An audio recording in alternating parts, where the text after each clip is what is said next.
when I think of The Cure, I do think of there just being love in it. Yeah. Like all kinds. Yeah, I can't do 100% sad, tragic. The world's like I can't like I can't. personally, but like I can't like where it's all doom and gloom and there's no light at the end of the tunnel. Like I can't, but I can do like sad tone. Like you're just mining very deep emotion, but it doesn't feel like the world sucks and it will always. I can like, listen you know to Johnny Cash "Hurt" on Sure. repeat for like. Yeah. Well, I love that because I feel like when I hear criticism of The Cure, it's that it feels too sad and too wishy-washy. Yeah. No, there's and love. too dreamy and it doesn't bring it or whatever, like when people would like try to insult The Cure. So I love that you gave the full album a listen for the first time, even though you probably heard a ton of these tracks. Oh yeah. Mm-hmm. But disparately, dozens of not times, as the album. Right. And that what came through for you was this deep, deep love. I think that's accurate, and I think that's really true.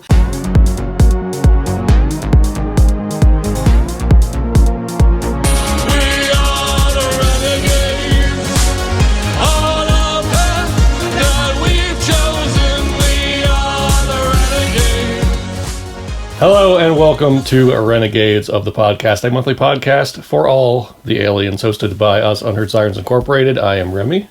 I'm Juliet. And we're joined by a very special guest, our good friend Natalia is with us on the couch this month. That's right, we are musicians. We create pop music from an alternate universe. It's kind of our combo of synth pop and synthwave, and it's for, nerds and people who feel out of place like us, nerds and queerdos. And, if you're coming across our podcast and you somehow never heard our music before, we encourage you to check it out. It's right here on YouTube or Spotify, whether you're watching us or listening to us. And wherever there's music, you can get it all the other places too.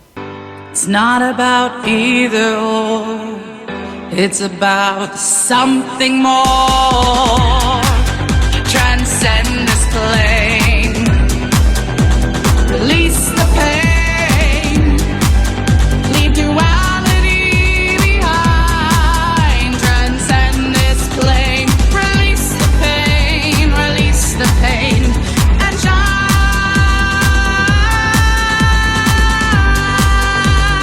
Now we're going to talk about another perfect album. Yes, we devote the back half of our podcast each month to something music related, whether it's an album review or we do Pop Portal, where we delve into pop musicians, the current pop musicians that are taking hold that we've never heard before, and do that for the first time.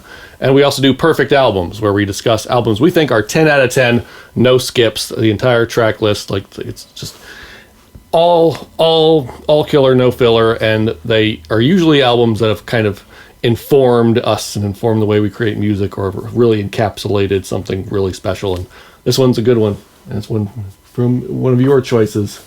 That was my I'll let turn. you introduce. Yeah, I did. And because Natalia was coming, it all came together. It's like, let's talk about Heartstopper and queer culture and The Cure. Let's talk about The Cure. Because Natalia and I have been talking about The Cure since we became friends in the mid-90s. We have been talking about The Cure for 30 years or now, which, 28 years that we've been friends, and therefore talking about The Cure. Because we love them so much. And we went to see them live together in Fairfax in 96. We saw The Cure live, you remember? And we went to see Tori Amos a few times too. Yes. In that same era. And Lilith Fair. The first Lilith Fair. Yes. Oh, I went together too. But yeah, we went to see The Cure live, and then Remy and I saw The Cure, not their most recent US tour, but the one before that, which was pre-pandemic. Yeah. And I can say, seeing them in 96 and then again in 2016, they still got it. Mm-hmm. And so we wanted to talk about Disintegration as a perfect Cure album. I think not the only perfect Cure album. I think there's other ones that are also perfect albums for me. But Disintegration, if someone is new to The Cure, it's not gonna be their breakaway pop hits that are kind of not Cure-like, where they sometimes like find themselves in a manic state and there's somehow some other band and they write Friday I'm in Love. This is not that. This is like what The Cure really is, which is sort of beautiful, introspective, moody, very deeply layered guitar, gorgeous soundscapes, and kind of,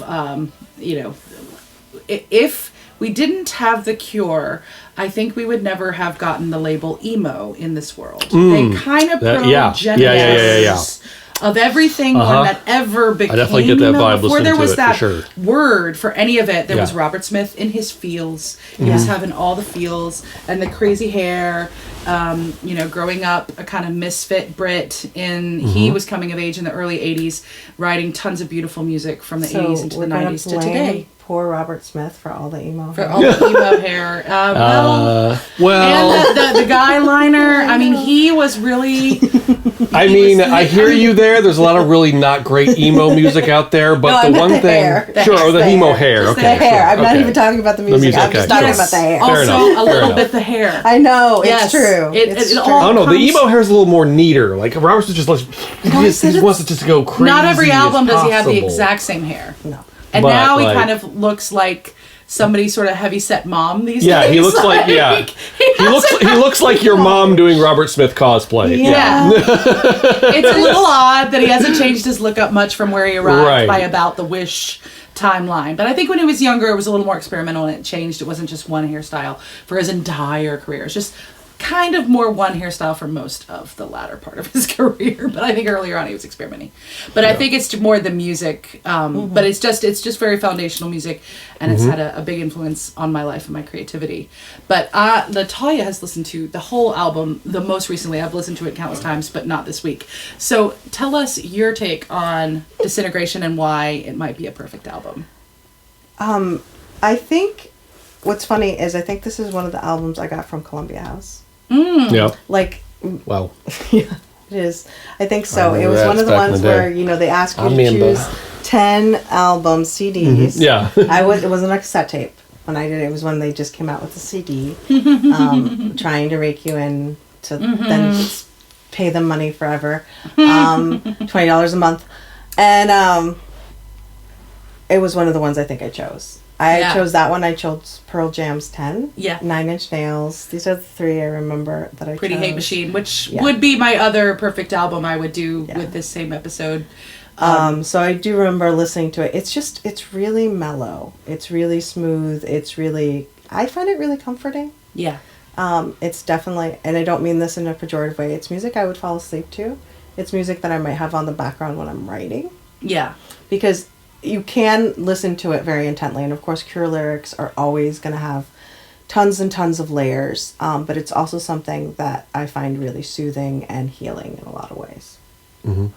Yeah, it's the kind of music you can play really quietly, and it just sets a like kind of safe, kind of flowing, almost water-like emotional tone. Yeah. Mm-hmm. It doesn't like have huge jags up or down. It has a good drive, but it's not like a heavy drive. It's kind of more like water flowing. Yeah. But you can also turn it up really, really, really loud on an excellent sound system, and you're going to get more and more and more impressed with what you're hearing. Yeah, there's a solid, consistent mood throughout the whole thing. It sets that tone. It's like dreamy, romantic. It's like a little driving bit in the dark. rain. Yeah. But when you're like Exactly. you're awake and you're in a good mood, but it's just sort of moody out, and it's sort of misty or a little bit of rain, and got maybe some hills in the distance, just sort of traveling into the mist, into some light rain. For me, you know, and it does have that. Yeah, I don't know. It is like a comfort blanket. Like it makes me. Like, it is melancholy, but not in a way that. There's certain albums and certain songs where, like, when I'm really sad, I love to sing them and listen to them, and they make me go further into that feeling. This has a melancholy feel to it, but it doesn't.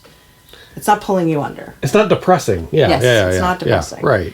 And it's also one of the things I think of in terms when you're talking about the idea of perfect albums is that you have a complete narrative. That is important to have a consistency in the whole album. Not for perfect songs, but. And you might have 10 perfect songs on an album that's only 10 songs, but that doesn't mean that they're narratively connected. Yeah. For a perfect album, I think you have to have that that narrative, that connection where it feels like this was something they created with intention. And that album has that feel. Yeah, you definitely get that. this isn't the first time I've said this on this podcast about something. Here we go, Juliet. Listening to this album all the way through in preparation for this podcast was the first time I heard this album all the way through. I definitely heard songs from this dozens of times. Love Song, my band, Fascination Noir, Street. Cover that a lot. I've heard Disintegration. I've heard a few of the tracks sprinkled from this, like the bigger ones, and Pictures of You. But I've heard those, but I hadn't actually heard the full album all the way through. Yeah. But yeah, it definitely has that. It has that consistent kind of like body of work. It's like, I know The Cure gets kind of like cited as one of those bands that's like foundational to goth, but I don't get this. It's not what I would put in like the dictionary definition, like picture of a thing that's like that. Like The Cure are just The Cure. Like they're just like they just are what they are. I guess it's like has that kind of like, melancholy mood or whatever, and of course Robert Smith with the makeup and being like more, dramatic and stuff like that. I can see where it would be, that goth image for people, but for me it's like, nah, I think it transcends that in any genre, and even like the kind of, I guess they're kind of that new romantic era of like 80s music, like kind of like very influenced by Bowie. Like I know it's like, I think there was a big competition going on between like The Cure and the Smiths for a while or something like that. Yeah. Which I still like the Smiths music, but it's hard to listen to now because Morrissey is such a dickhead. I know, he's ruined it for me. I'm like, I don't know. Probably I have to think about you when I listen to your music, and that doesn't put me in a very positive place. To think about you. Yeah. Versus The Cure doesn't do that to me. Yeah. Yeah. I'm like, oh, you're still with your wife. Oh, you're so sweet. Mm-hmm. Like, yeah. And I think there was something that The Cure always did kind of stand alone in a way. Because I didn't even know the term goth when I became a big fan of The Cure. Yeah. And it was through Disintegration, and it was also through Wish, which was a later album. And then in between, I also had Mixed Up, which is remixes of a lot of songs off this album, and maybe some of the songs off some other albums as well. And I loved Mixed Up as well. It has like extended tracks. So I recommend, Disintegration and Mixed Up and Wish. Like all of these are all like beautiful, perfect things for me, really. I could have all three of those as like perfect albums. I know Mixed Up is an odd choice because it's remixes, but the song selection and then the way they remix things even brings out more beauty of like Pictures of You. The Mixed Up version is my favorite version. I like it even better than the original album cut on Disintegration, but I like both songs. But like Love Song I think is on there, and Close to You is on there. Yeah. And there's just some beautiful stuff. And as someone who's then played in kind of like a dark wave heavier rock band that I founded, Phoenix Noir, as a band, when we first came together, we had, 2 guitars, bass, and drums live, and occasionally I do a little bit on synth keyboards and singing, and then I'm singing.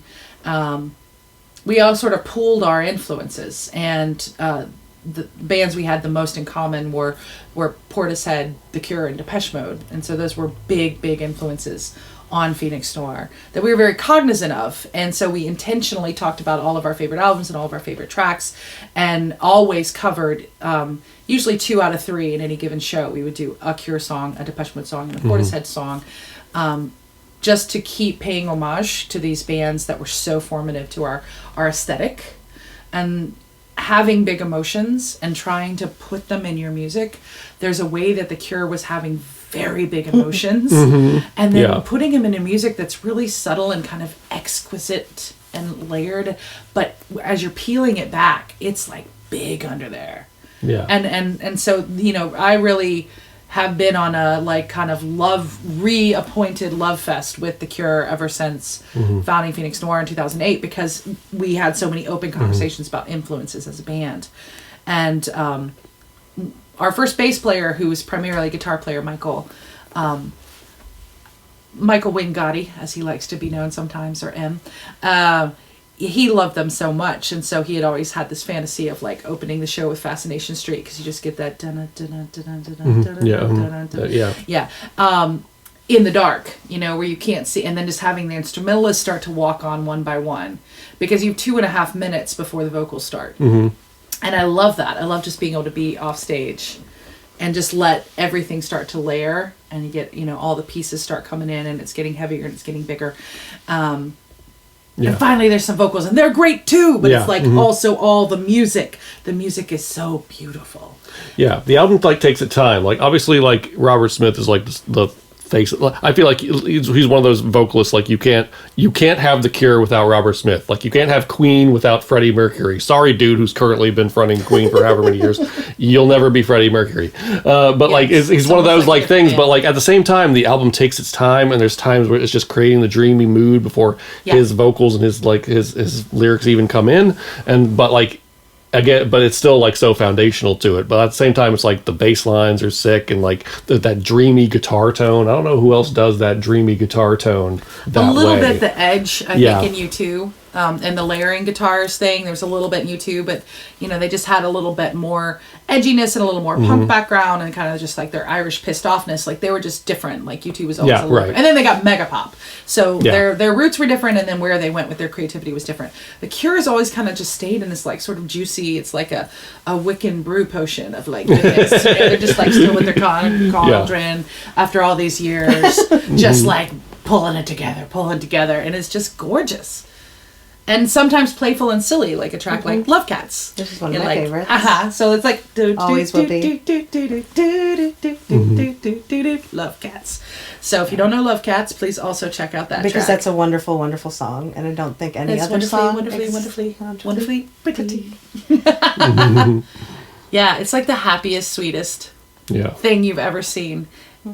In the sea with you and me. In the sea with you and me. I can have you with sugar, I can have you with cream. Yeah. So cute. Miss you. Hiss. Love Cats. But it's also, I think that's one of the things that's really nice about The Cure is that you have this ability to go to a really sad, melancholy, deep place emotionally. And then they also have this ability to have these and it's not pop. Yeah. I'm not a big fan of pop. Not to offend anyone, I'm just not. It's not my jam. But they're not pop, and it's still like this it's fun, and they're still playing with music, and they're playing with sounds and lyrics, and how the voice interacts with those things in a way that has depth, even when they're being silly. And also, you were speaking about it like water, they do, because there's a calmness, and there's this, it's not, Morrissey, it's not the Smiths, it's also not some of the, like, Florence and the Machine, who I'm sure has been influenced by The Cure. Yeah. It's not that, but it's this sort of painful emotion, although there is pain in it. It's never going to cut me. Yeah. If that makes sense. So it is like water, and it flows, and and it's not like still water. It's water that's it's going moving somewhere. water. There's Could be always the ocean. Motion. It could be a really big lake. But there's a river. undercurrents. Yeah. And there's layers and currents. Yeah.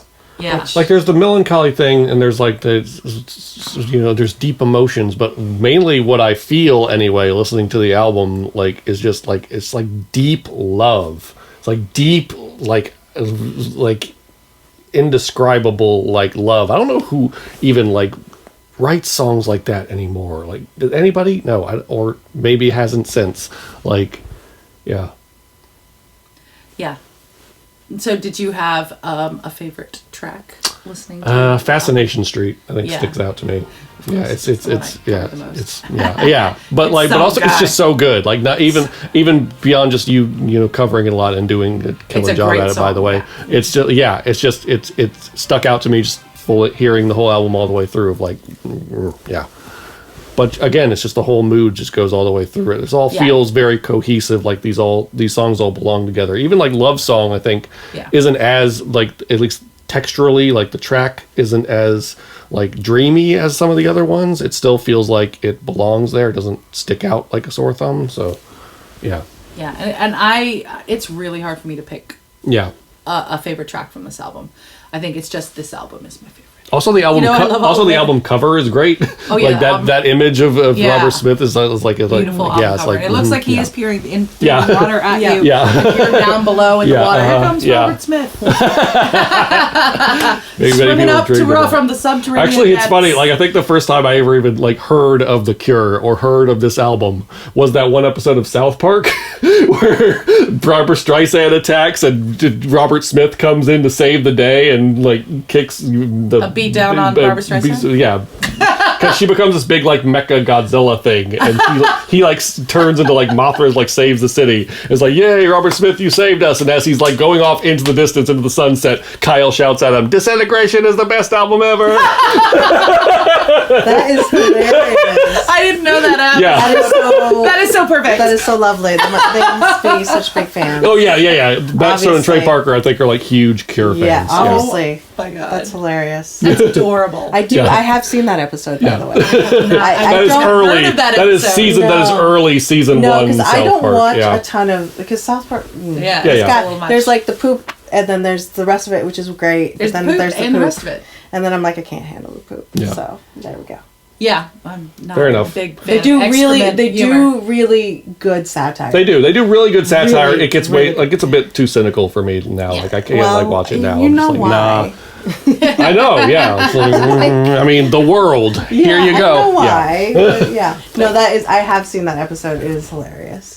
Oh my God, I love that. But Yeah. Yeah, So, so- that was maybe the first time I ever heard of Robert Smith or The Cure was that. Oh my gosh. So, and Remy and I first met through our friend Bryce that played in a band with Remy called That's Freak right, yeah. Flag. And Bryce usually went by the name Dammy, D-A-M-I, Dammy Maddock, and or DJ Bellway. Yeah.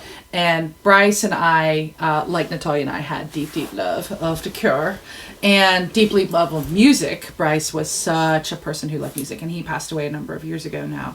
And we would always dream about, okay, well, like, let's just like do a covers album together. And he was like, first I have to learn how to play an instrument. I was like, you get on that, baby. 'Cause I've been studying music and learning to play instruments since I was 3 years old, like formally taking lessons with good people. And he learned how learn. to kind of sort of play bass. And he he always only he knew was how like, to but it's kind of punk sort of rock, play so you bass. only Yeah. halfway need to know how to play But your God bless him, instrument. he tried. And then he would, sing and just emote and he looked great in like snakeskin and leather pants. And he was just, always decorated. And he was like 10 years younger than me, I think. Yeah. But could talk about music that predated me, that was deep, like all of these like subtle things and artists I barely knew, and how all the scenes went together and how all the albums went together. I mean, like an encyclopedia of yeah. rock and roll and every genre that sprang from rock and roll Yeah. since like Elvis, like to the present moment. Like he knew everything. And he was sort of informed on all these different genres, but loved punk and loved goth and loved Bowie and loved Christian death, and we loved The Cure. So we have a song that we wrote after Bryce died that's called The Death of Glitter, because for me he was like sparkle. Yeah. And so there's like multiple reasons why I called Death of Glitter, like it's like my song to write on his tombstone in music in the heavens. And he was also from Vegas, and so Vegas is very glittery and very sparkly, so it's like said another light's gone out in Vegas, and the song is one of the lyrics, but it says my radio plays Disintegration, and it's like holding you in my arms, because then the rain cries and I'm crying too, but I'm only holding air, you're not there. Yeah, and it was like so important for me to kind of reference like Disintegration as an album in this tribute to my friend, because it was such an album that we just listened to over and over and over and over, and like we were never going to be sexually involved. I don't think he ever had a relationship with a woman, but we would just like literally just like lay and sort of hold each other on the sofa and just have big feelings and like listen to The Cure, and there were other albums we listened to, but it was it was sort of like always a little bit also Bryce for me. that was a cool, and doing that tribute track, and like again, it was so long ago we made that thing, but like I know because I hadn't heard this full album yet, but I know I'd heard some songs by The Cure, and I don't know if I was deliberately channeling it or not, but like the lead part on there, which I play on a bass guitar, you turn not an the actual bass guitar, into the lead instrument, has such and a it dreamy sounds tone that sounds very the most Cure-like. like The Cure Yeah. of any song we've ever done. But The Cure was not a huge influence on Remy no, the way it it's was like, on me. and he hadn't even listened to the whole album, even though I'm referencing it in the song. So I really think it was just sort of the synchronicity of it. You were channeling that. It just came together. But it is, I hope if we play one of our original songs to follow up. Oh, yeah. I'll probably play it in the music break before this, because after this, we're going to play a song from this album. So, okay. So but I'll include Death of Glitter in our music break. Yeah. So I want to, share Death of Glitter because it's a track that kind 100%. of exudes some of what Disintegration, the album, has meant to me and in my life. It comes back through in mourning the loss of my friend. Yeah. And I think The Cure would be down with that being for them. I mean, it's one of those things where it's full of love. Like, I think that's you listen to a lot of sad music. But like, that is I think when I think of The Cure, I do think of there just being love in it. Yeah. Like all kinds. Yeah, I can't do 100% sad, tragic. The world's like I can't personally. I can't where it's all doom and gloom and there's no light at the end of the tunnel. Like I can't, but I can do like sad tone. Like the saddest thing I can think of, which we're definitely going to cover on a perfect album at some point, is Woodkid. Does sad really, but it's always done in like a hopeful way of like you're just mining very deep emotion, but it doesn't feel like the world sucks and it will always. I can listen to Johnny Cash "Hurt" on repeat for forever. Actually, but even that one feels like I don't know. It feels like very like it doesn't feel like depressing to me. Like that one feels like it's like an end of life kind of thing. Like Bowie's Black Star. Like he knew he was leaving the earth, so he left a beautiful encapsulation. Like here's my final statement. Peace. I'm gonna go live among the stars now. Kind of thing. But anyway, that's just what I. Well, I love that because I feel like when I hear criticism of The Cure, it's that it feels too sad and too wishy-washy. Yeah. No, there's a lot. And too dreamy and it doesn't bring it or whatever. Like when people would try to insult The Cure. So I love that you gave the full album a listen for the first time, even though you probably heard a ton of these tracks. Oh yeah. Mm-hmm. But disparately, dozens of not times, as the album. Right. And that what came through for you was this deep, deep love. I think that's accurate, and I think that's really true. And I think that might be why The Cure is still so beautiful now, live in concert. They've held true to the things that they love, including their pain. I mean, I think they have reverence and respect and love for the darkness and for pain. They don't have to sensationalize it. They don't have to over-dramatize it. They don't have to throw it in your face, like smash you upside the head with a bottle. Because I like some of that. I like some Dropkick Murphys and Sure, yeah. And of course. Get my Gur on in some various kinds 100%. Of ways. Hit you upside I definitely the head got my with the Gur pain. music for sure. Yeah. So I get that, but they don't do that. That's just not The Cure. They find this way to go through the pain and hold it and not diminish it. But I don't think there's so much subtlety and so many complete human emotions in how they hold the darkness and the pain. That it doesn't stay in any kind of lost or hopeless place, and that you can kind of feel a love underneath it. I don't know if I ever would have thought to phrase it that way, but I think that's so accurate. So I learned something. Thanks. Well, it's the idea that dreamy might be an insult. Yes. I mean, why would that be an insult? Dreamy. No, that's the whole thing. That's wonderful. It is. But there's people that like Fish and the Grateful Dead. And there's the things that they do. Okay. And there's things they do when they play. And there's words that they use to describe it, and they mean something good. And then there's anything that could ever come out of my mouth about either of those bands, and I wouldn't mean it in a good way. I don't get it. And it just annoys me no end. So I think there's people for whom Dreamy feels like that to them. Okay. Like they need something else. Okay, and that's fine. And those people are allowed to, are entitled to their wrong opinion. Some people are not just like The Cure. People are always entitled to be wrong. And obviously there's a lot of fans even of those two bands that I named that I don't like, or like Jimmy Buffett. I really dislike. Right, no, thank you. There's obviously a lot of fans of that music, but I'm going to say things they might say, but when I say it, I don't mean it's a positive. So we're all subjective, and we all have our taste, but I would say, give it a shot, give Disintegration a listen if you haven't ever listened to this album. And, it'd be nice with like a good dinner and like the fire and some pets, and, like somebody else you enjoy being around, and like just settle in for like a delicious, good groove. Also, it's not the worst thing to put on if you and a special somebody getting it on a little special. This is it's pretty good music for the getting on. Good for making out. Yes. Yeah. Be good for a makeout session. Yes. Even if it's not going to go farther than a little bit of kissing or whatever. It's excellent background music for a makeout session. Yeah. I need you to drop Portishead's Dummy once it gets serious, though. It's my favorite album. Yes, I know. Yeah. I know. We all know, Juliet. Everybody knows. You say it frequently. I like listening to some David Bowie. It depends on the album, though. Right. Yeah. Oh yeah, like you And know, we I'm vary it, a huge obviously. Bowie stan Life here. is long. Bowie's You're not going to favorite only artist listen of to all one time. thing during Yeah. anything that you do. But, you know, if you were picking a good soundtrack, like, this is excellent for the you lead up. you could do way worse. Yeah. But I think it's also fine. I don't associate this as makeout music per se. It's just, it has such a consistent vibe. Yeah. And it has this beautiful atmosphere that I could see it working well. And it doesn't have the song veering in some weird direction where you're like, What just happened? what just happened? Right. Turn that Exactly. down now. Okay, now turn it back up. Yeah. It's back to the quiet, moody stuff. No, No. it stays. Yeah, it stays in that. Once you've got your volume level set, it's going to get louder and Yeah. softer, but not a lot of the tracks like abruptly. settle into that groove and kind of do like, you know, they don't deviate too much. It doesn't need to. It's like it's letting you feel the full like mood and the atmosphere that the track is creating. Yeah, because their arrangements, there's something orchestral, like a symphony. Like there's something, there's this integrity to what's created in the song. And the fact that it doesn't change completely radically is not saying that it's simple. There's still a complexity, exactly, but yeah. there's a consistency. And there's a lot of stuff that's happening because it is really layered and it is kind of orchestral or symphonic in the way that they brought all the sounds together. Yeah. And that even the human voice is another instrument,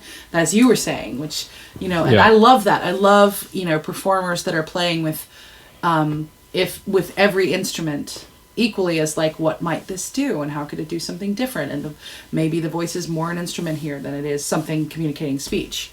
And I think they do that well too. Yeah.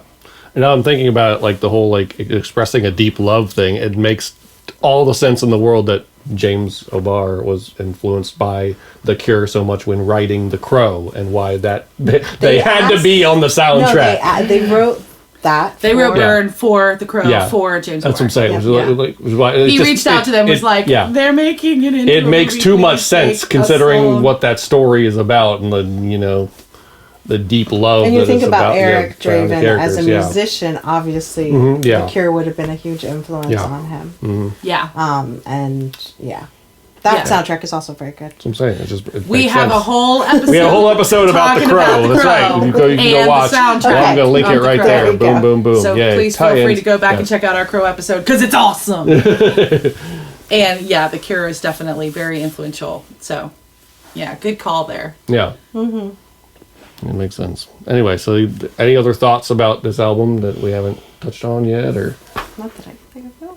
yeah, it's just great. We've shared a lot. We've probably overshared. Yeah, Please if you're me. it's great. I can see why it's so like foundational to a lot of musicians, and especially in kind of like the alternative and goth and kind of those scenes. I can see why it's and also like it's kind of one of a kind. I don't think like maybe some other people who have been influenced by this have kind of like I don't hear a whole lot of people like really, you know, imitating this one as much. Like I think it kind of stands on its own. The Cure was the first sort of alternative music that I was turned on to might have been late middle school, early high school. My friend Rachel she's the one who ended up she's introduced me to the Breeders. She introduced me to the Pixies. Like she was really the person who went out to find the music and then brought back the good things. brought back the good things and shared it with me. And she was the one who first played The Cure for me. And I distinctly have a memory of us in her room that had the two twin beds. She was my best friend. I would sleep in that other bed all the time, and we're dancing on the beds, listening to Just Like Heaven. And that is the first sort of and I still have that distinct memory of hearing that song for the first time, which I don't have that. You know, there's very few songs I have. Like, what were you doing when what happened, that song dropped for the first time in your life? That's hard to remember. It's really stuck with powerful. me as Just Like a Heaven very, is an outstanding track. Yeah.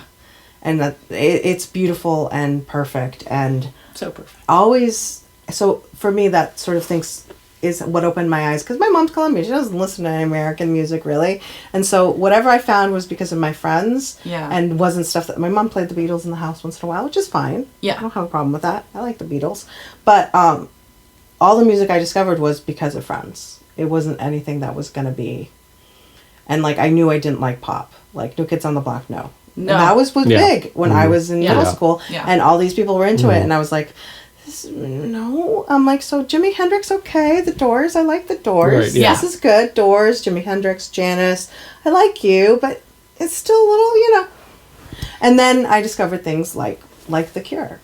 And like Tori Amos, and I was like, this speaks to me. I think for me, getting off of the more mainstream music path, it was Peter Gabriel's So. It's a great album. And Us, when it came out a few years later. Both of those are perfect albums for me. And then Depeche Mode's Violator.